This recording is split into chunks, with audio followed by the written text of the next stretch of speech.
पंजाबमध्ये उपमुख्यमंत्री एकनाथ शिंदेच्या स्वागताचे बॅनर। एकनाथ शिंदे यांचा पंजाबमध्ये बाबा नामदेव पुरस्काराने सन्मान होणार। पंढरपूरमध्ये कार्तिकी एकादशीला मुसळधार पावसाची हजेरी। अचानक आलेल्या पावसामुळे भाविकांची तारांबळ। 7 लाखांपेक्षा जास्त भाविक दर्शनासाठी पंढरपुरात दाखल। सुशांत सिंह राजपूत प्रकरणामध्ये आदित्य ठाकरे आणि उद्धव ठाकरे दिल्लीला अमित शहांना चोरून भेटले। भाजपचे आमदार नारायण कुचे यांचा आरोप। मध्यंतर चोरून पाय पडायला गेली होती आदित्य ठाकरे उद्धव ठाकरे दिल्लीला। कोणाच्या पाय पडायला गेले? अमित शाह साहेबांच्या पाठीमागे ते केस झाली तिचं सगळं माहिती आहे। सुशांत राजपूतची प्रकरणामध्ये वाचवा म्हणते तेव्हा खरं बोललं तर राग येतं। आता मोठे लोक झाकून ठेवलं जातं, बाकी काही विषय नाही। आम्ही सर्वजण एकत्र आहोत, आमच्यामध्ये कुठलीही मारामारी नाही हे दाखवण्यासाठी आजचा मोर्चा। वंचितचे नेते सुजात आंबेडकरांची मवियाच्या मोर्चावर टीका। तर 2004 मध्ये पहिल्यांदा बाळासाहेब आंबेडकरांनी ईव्हीएम मध्ये घोळ होता हे दाखवलं। सुजात आंबेडकरांचं वक्तव्य। 2004 पासून ईव्हीएम ह्याच्यामधनं घोळतो आणि ईव्हीएम चुकीचं आहे हे मुद्दा मांडणारे पहिले भारतामध्ये बाळासाहेब आंबेडकर होते आणि 2004 पासून आम्ही ईव्हीएमच्या विरोधात लढत आलो। अजित पवारांची राष्ट्रवादी आणि शिंदे सेनेला भविष्य राहिले नाही, भाजप त्यांना संपेल। शरद पवारांच्या राष्ट्रवादीचे आमदार रोहित पवारांची टीका।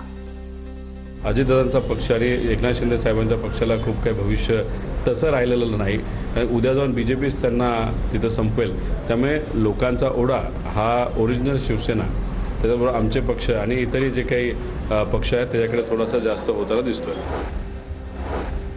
पश्चिम बंगालमध्ये बाहेरच्या देशातील लोकांची नावं घुसवण्याचा प्रयत्न झाला। तसाच प्रयत्न मुंबईत काही बांगलादेशींना वाचवण्यासाठी केला जातोय। मंत्री प्रतापराव जाधव यांची मवियाच्या मोर्चावर टीका। पश्चिम बंगालमध्ये घुसखोरी करून मतदान यादीमध्ये ज्या लोकांनी बाहेरच्या देशातल्या नावं घातलेली आहेत त्यांची नावं वाचवण्याचा प्रयत्न केला आणि तोच प्रयत्न महाराष्ट्रामध्ये जे काही थोडेफार मतदार असतील असे घुसखोर आपल्या मुंबईमध्येही बरेचसे बांगलादेशी असतील त्यांना वाचवण्यासाठी आणि त्या काही विशिष्ट धर्मीय लोकांची व्होट बँक कायम करण्यासाठी हा त्यांचा चाललेला एक केविलवाणा प्रयत्न आहे। रायगडच्या रोह्यामध्ये मंत्री आदिती तटकरेंच्या उपस्थितीत नवतेजस्विनी गारमेंट युनिटचा लोकार्पण शुभारंभ। महिलांच्या आर्थिक सक्षमीकरणासाठी हा नवा अध्याय। आदिती तटकरे यांचं वक्तव्य। अजित पवारांच्या शेतकऱ्यांबाबतच्या विधानाचा विपर्यास केला गेला। शेतकऱ्यांना स्वतःच्या पायावर उभं करणं सरकारचं धोरण। मंत्री पंकज भोयर यांचं वक्तव्य।